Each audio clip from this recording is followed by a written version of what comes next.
Sorry, the video cut out, so we'll just say goodbye here. But another thing that I want to stress as a patient that I've learned, and I've been saying this in the post, is don't take recommendations from other sick people on supplements, because you'll end up wasting your money.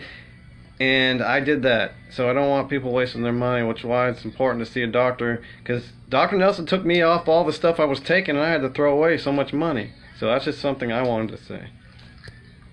I have a patient in Norway. I tell Claudia not to buy this stuff. What does she do? Buy more stuff.